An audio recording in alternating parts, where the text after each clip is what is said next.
The 1930s saw the rise of Nazism in Germany, and with the elevation of the German Chancellor Adolf Hitler to supreme dictator, war was not long in coming.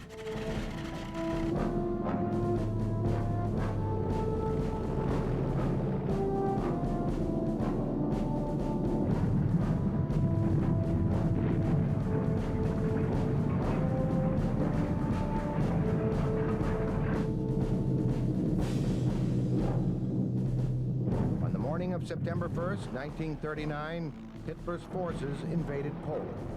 The Blitzkrieg had begun.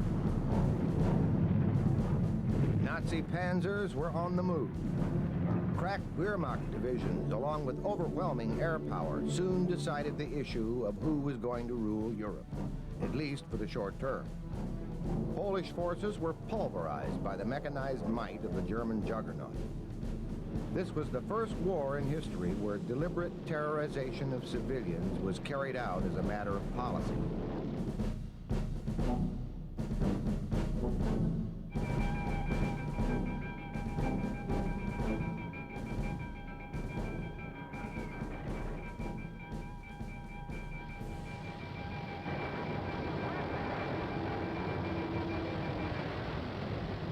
With all of Europe subdued, Hitler now turned his attention towards Britain, and for a time, England stood against the might of the Luftwaffe entirely on her own. With barely 700 fighter pilots to counter nearly 3,000 enemy fighters and bombers, they raced aloft to meet the German aerial onslaught. Throughout this campaign, the German bombers were of the light to medium class, capable of carrying no more than 4,000 to 5,000 pounds of bombs per plane. But considering their numbers, were it not for Britain's fighter force, the Nazi aerial blitzkrieg might have been successful in opening the way for a cross-channel invasion by the German Wehrmacht. The Japanese attack on Pearl Harbor brought the United States into the war as an active participant, fighting on two fronts alongside Allied countries. Hitler dreamed of a Third Reich that would last for 1,000 years, but what he gave the world was a nightmare that lasted for well over 5.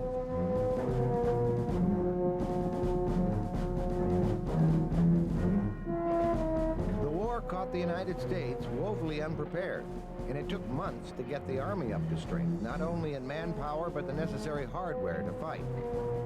The arsenal of democracy went on a 24-hour shift, turning out war materiel for the Allied cause. Steel for tanks and armor, guns, large and small, to put on them, as well as rifles for the troops. The one-axis miscalculation in deciding to draw America into the war was an undervaluation of the awesome power of U.S. industrial might and seemingly unlimited capacity.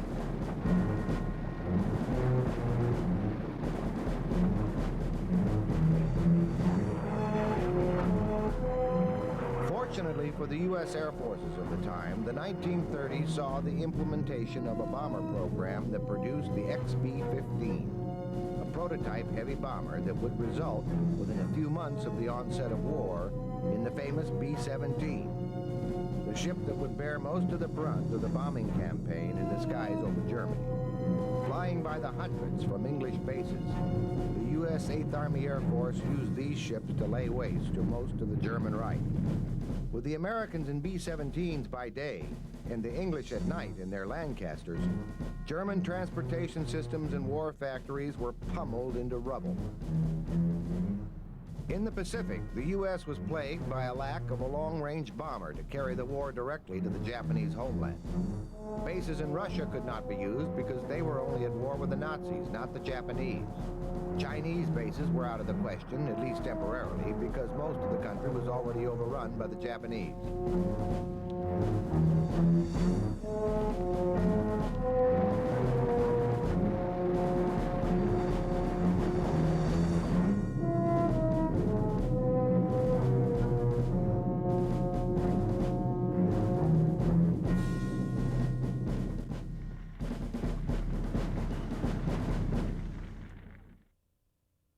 The island-hopping campaign to retake the Japanese conquest was necessary to acquire air bases forward enough to reach Japan. And in the meantime, a new long-range bomber was developed to fly from them, the B-29, which came into service near the end of the war. The B-29s were finally able to pound Japan from a few crude clandestine bases far behind the lines in China late in the war, but these were on the fringes of feasible bombing range. Meaningful attacks would have to wait until enough far forward bases in the Pacific could be acquired.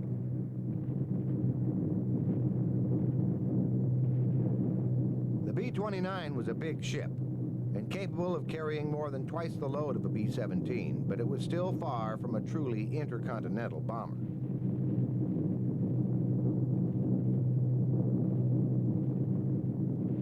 When it first came online, the B-29 seemed the ultimate high-flying bomber. It had a pressurized cabin and flew at altitudes most fighters of the time had a hard time reaching.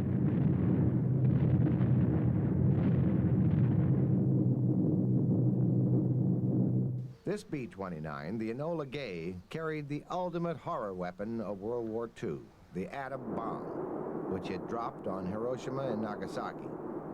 The threat of more of these weapons finally persuaded the die-hard Japanese to see reason, and to, in the Emperor's words, endure the unendurable. The Japanese surrender followed immediately. Fat Boy, one of the bombs dropped on Japan, produced such carnage that it was almost impossible to imagine the devastation much larger bombs in the offing might produce.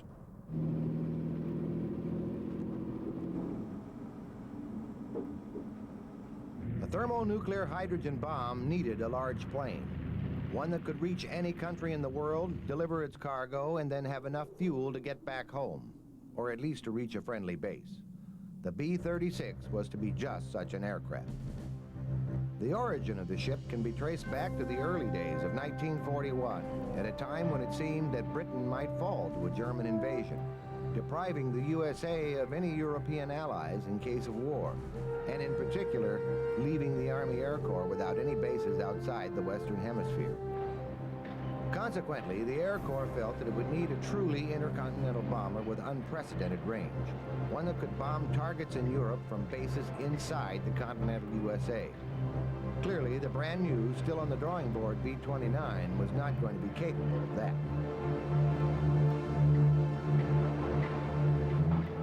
The first XB-36 was rolled out on September 8, 1945. It sat on massive single 110-inch diameter main wheels, which restricted it to only 3 runways in the USA which had sufficiently thick concrete to support the weight of the aircraft.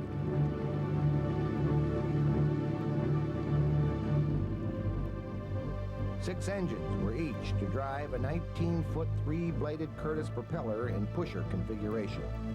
The engines were to be accessible for maintenance in flight through the 7-foot thick wing route.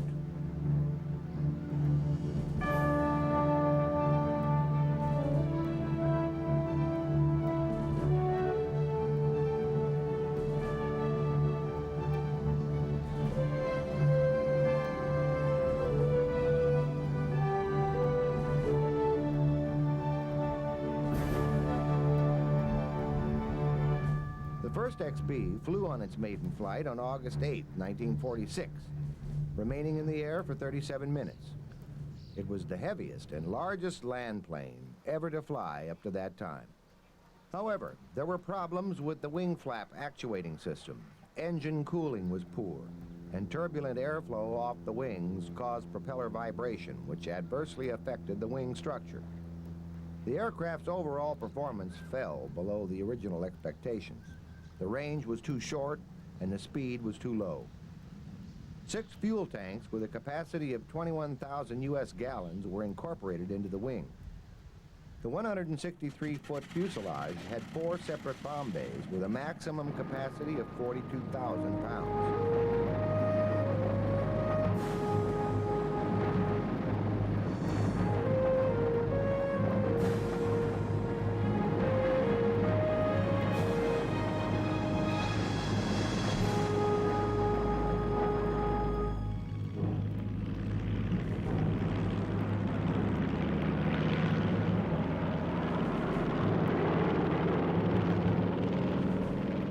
After After prolonged debate, it was decided to stick with the basic B-36 as a special-purpose nuclear deterrent bomber. At that time, it was thought that 100 B-36s would be enough, and no further procurement was anticipated. Like the B-29, only the forward crew compartment and the gunner's weapons sighting station compartment behind the bomb bay were to be pressurized. A pressurized tube between them was to allow movement of the crew to opposite ends of the ship. The B-36 flew quite well on just 3 engines out of its possible 6, so theoretically one could lose half its complement to flak and still continue the mission, and have a safe return of the crew to base.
Had been criticized for insufficient maximum speed and for a too long takeoff run. On October 5, 1948, Convair proposed that these problems could be addressed by the fitting of 2 pairs of turbojets in pods underneath the outer wings.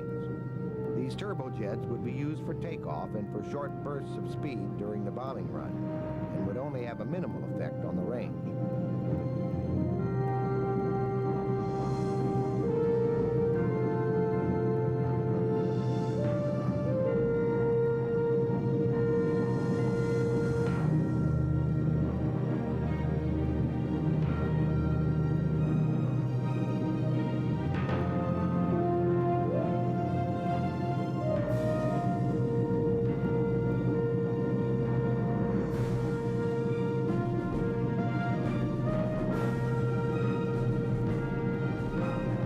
Armament was to consist of 5 37mm cannon and 10 50-caliber machine guns. These guns were to be distributed among 4 retractable turrets and a radar-directed tail turret.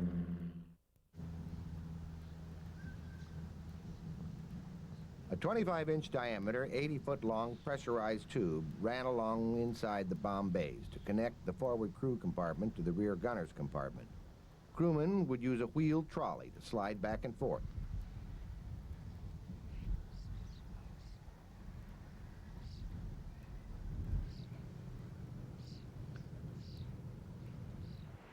Germany had early on in the war developed V-2 rockets and experimented with jet aircraft, although the latter came along too late in the war to make a difference.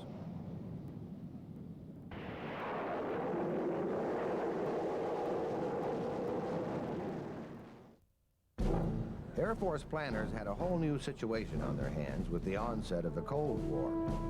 It now became vital that the B-36 be truly intercontinental in scope. They had to imagine a scenario where the Soviet Union would be capable of overrunning all of Europe, much as the Nazis had at the outset of World War II. In that case, U.S. bombers would have to be able to take off, hit their targets, and return to their bases in the United States. Meanwhile, the U.S. jet program was just getting underway.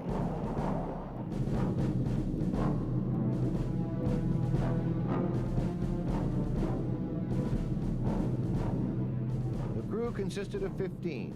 Pilot, co-pilot, radar bombardier, navigator, flight engineer, 2 radio men, 3 forward gunners, and 5 rear gunners. 4 rest bunks were provided for reliefs. Another priority became airfields and runways that could accommodate the B-36's enormous weight and provide enough space for it to take off and become airborne.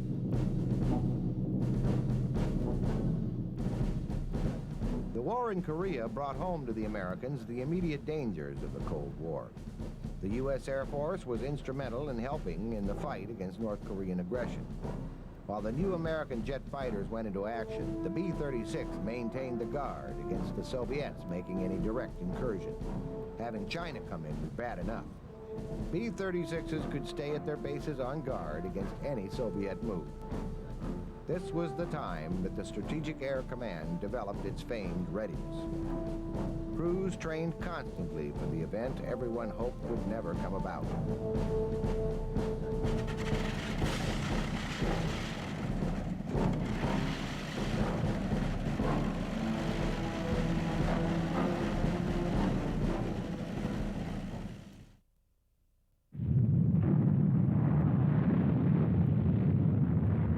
There was a new weapon on the horizon, the thermonuclear hydrogen bomb. Many times more powerful than the two dropped on Japan during World War II. And it wasn't long before the Soviets had it also. This was a nuclear nightmare of the first order, but it also provided a hefty impetus for the MAD concept. This was really going to be mutually assured destruction if another large-scale war came. And not only for the primary antagonists. As Albert Einstein warned, it was now possible to envision the destruction of all life on the planet. A series of early warning radar stations was built across the farthest reaches of northern Canada to watch for Soviet bombers.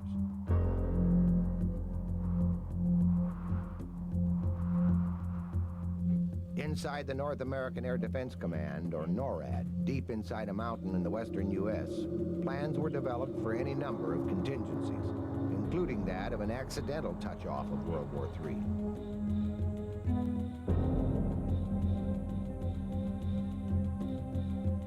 Tensions ran high as both sides waited upon the other. What would they do under a given set of particular circumstances? Every little blip on the screens caused a mini alarm.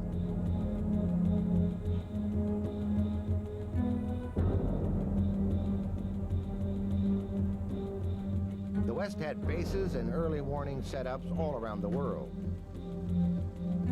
So did the Soviets.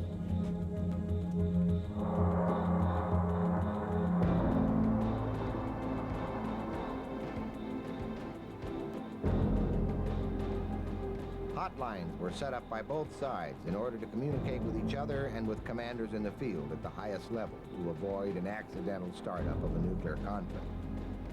Plans, procedures, codes, etc. were put into place.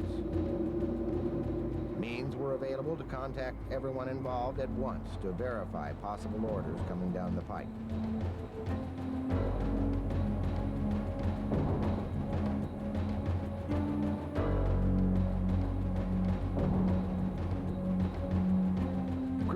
Frequent drills raced for their planes. Seconds could count in times like these.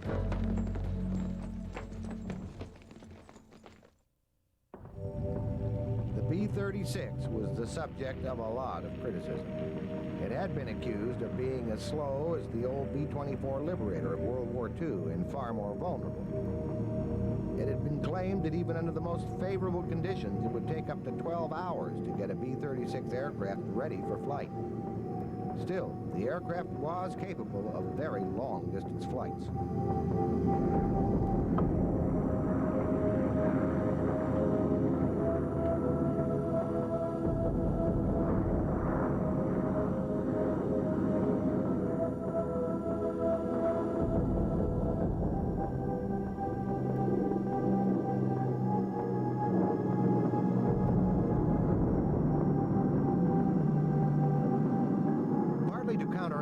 Perceived disadvantages, SAC began to keep numbers of them in the air at all times, headed for a fail-safe point somewhere over the poles and in the Pacific.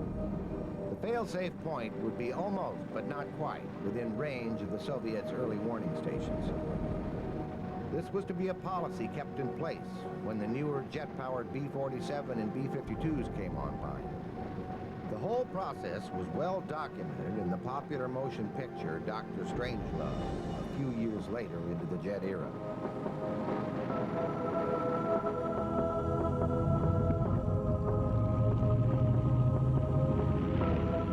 No sooner than one would come down, another would take off. At At the fail-safe point, the pilots would then call back to base in code to receive up-to-date instruction on whether to turn back or keep going to their previously assigned targets.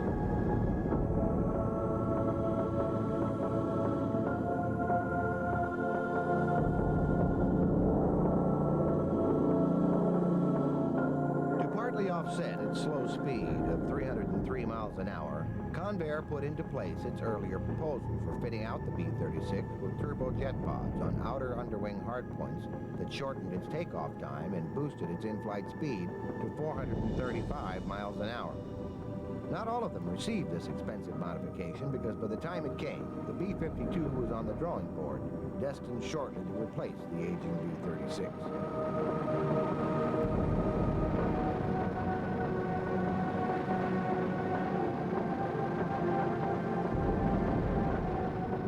Meanwhile, the U.S. Air Force would continue to modernize its fleet with jet aircraft. The new B-47 medium bomber would augment the B-36. The U.S. would be relying heavily on these new atomic forces to deter the Soviets, as conventional forces were reduced in strength.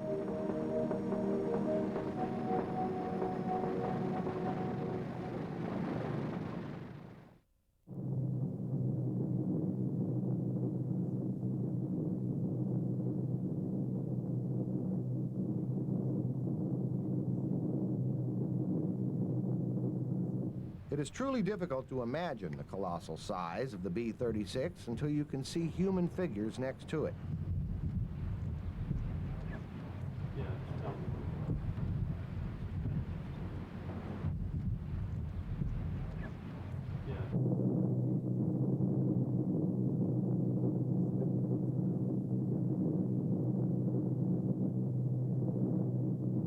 The twin jet assist pods under each B-36 wing was an idea that would also be grafted onto the Hercules transport much later in time, although their placement would be on the fuselage rather than the wing.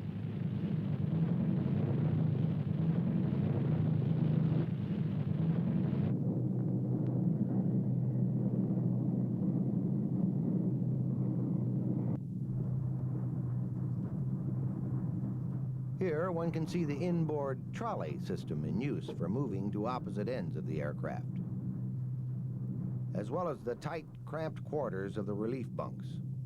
The SAC flights meant that crews were aloft for hours on end, to and from the fail-safe points, and the trip was very wearing on the crews.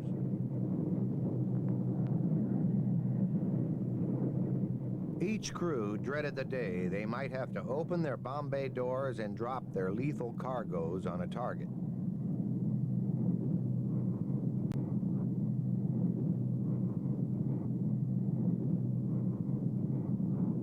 By the early and middle 50s, air bases that could accommodate large aircraft like the B-36 were in place all over the United States, and the concept of long-range intercontinental flight was well established.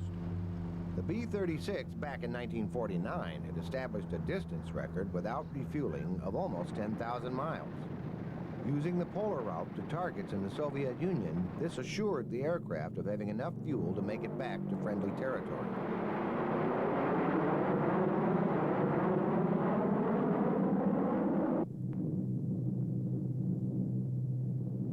The bombardier had at his disposal a new radar-controlled bomb sight that made high-altitude bombing accuracy a certainty.